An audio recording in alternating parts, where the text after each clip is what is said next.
Karakteristik SDA dan pengelolanya. Daya. Sumber daya merupakan daya atau kekuatan yang dapat menciptakan barang dan jasa. Kemudian kapital. Kapital merupakan sumber daya yang diinvestasikan yang tujuannya untuk meningkatkan barang dan jasa. Kemudian aset. Aset adalah kapital yang telah memiliki nilai. Kemudian karakter umum SDH. Yang pertama, hutan memproduksi barang dan jasa.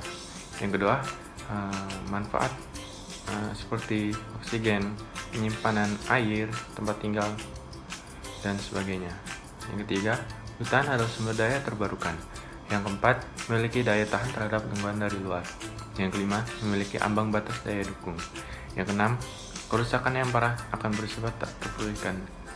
Seperti hutan yang terbakar sangat sulit untuk ditumbuhkan kembali.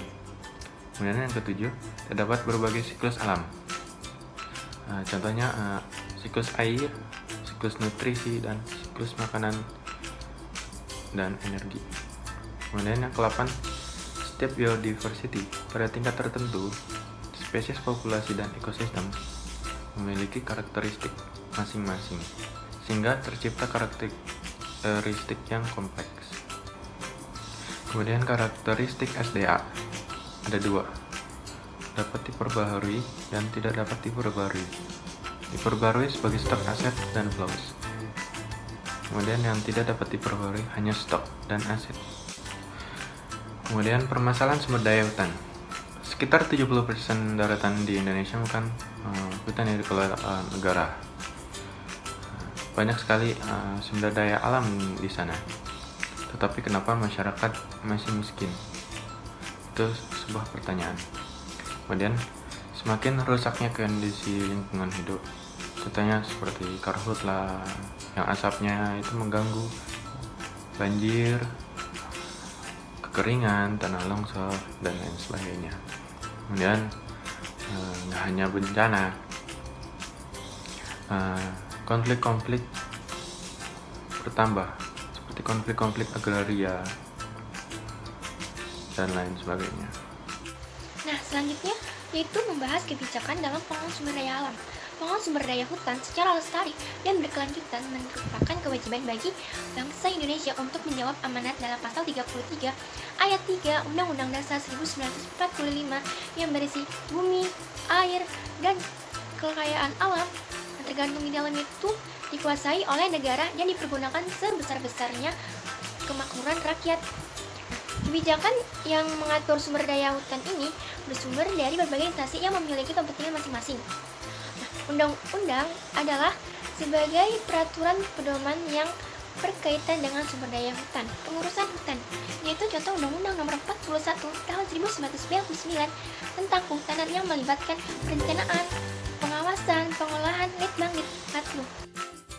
Yang kedua itu ada pemerintah, yang di dalamnya itu adalah peran pemerintah. Pemerintah memiliki peran yang sangat besar dalam sistem perekonomian kapitalis murni seperti yang dikemukakan Adam Smith.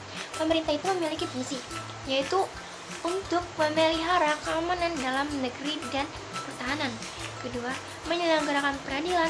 Yang terakhir, menyediakan barang murah yang tidak disediakan oleh pihak swasta seperti halnya dengan jalan.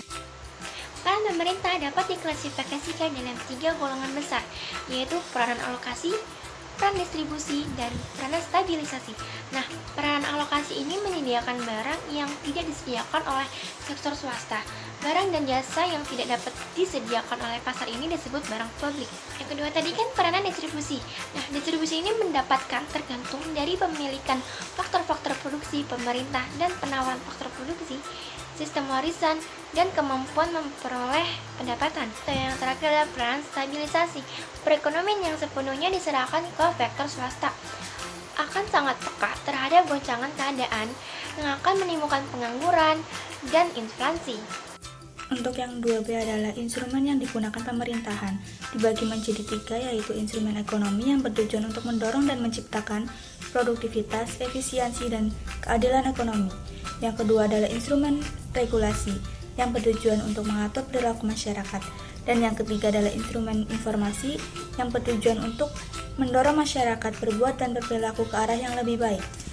Yang 2C adalah proses yang dilakukan oleh pemerintahan, dilakukan dengan 2, yaitu yang pertama pembuatan kebijakan, dilakukan pemerintahan bersama wakil-wakil rakyat, dan sebagai sebuah proses politik.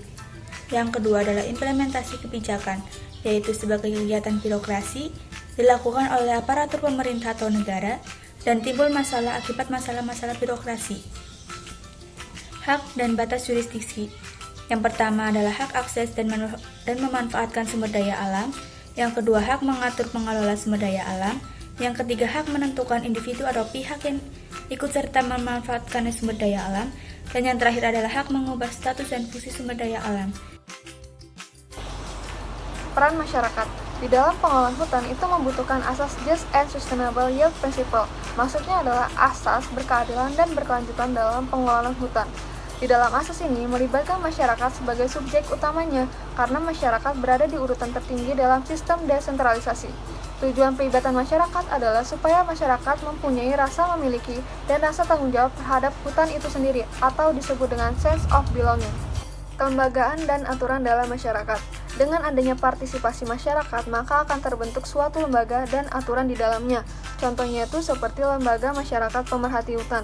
Tujuan dari lembaga ini adalah agar masyarakat tetap bisa memanfaatkan hasil-hasil hutan dengan tetap menjaga kelestariannya.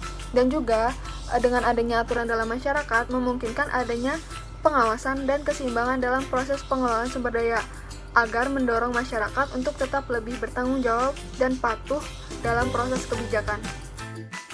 Di sini saya akan membahas mengenai 3C, sistem penguasaan sumber daya hutan.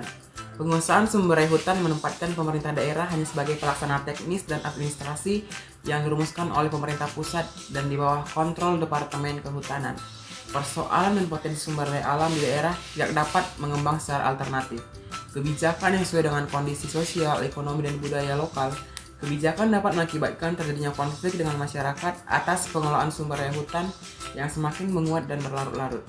Terjadinya pergeseran paradigma dan orientasi pengusahaan sumber daya hutan pasca reformasi dalam kerangka legal yang mengakui dan menempatkan masyarakat sebagai pelaku utama dalam menjaga keseimbangan manfaat ekonomi dan kelestarian fungsi ekologi sumber daya alam.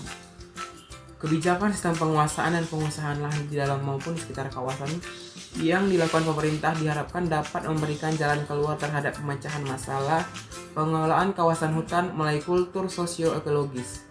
Dan 3D itu dinamika pengelolaan sumber daya hutan. Pengelolaan kehutanan pada masa Orde Baru didasarkan pada kebijakan sistem pengelolaan kehutanan pada paradigma pertumbuhan ekonomi semata tanpa memperhatikan keseimbangan ekologis maupun kepentingan sosial budaya dan ekonomi masyarakat sekitar hutan. Akibat kebijakan seperti ini telah menciptakan kehancuran hutan yang sangat berjalan secara signifikan, pasti dan bergilir secara terus-menerus tanpa tertahankan sampai memasuki era reformasi yang disebabkan oleh banyaknya berbagai jenis kepentingan ekonomi, politik, sosial, dan lain sebagainya yang terdapat dalam instansi terkait antar departemen, antar pusat, dan antar daerah, antar instansi dan antar individu di dalam daerah sendiri, bertarung dan berkolaborasi dan bahkan mendorong kebijakan dalam sistem pengelolaan hutan yang sangat eksploitatif.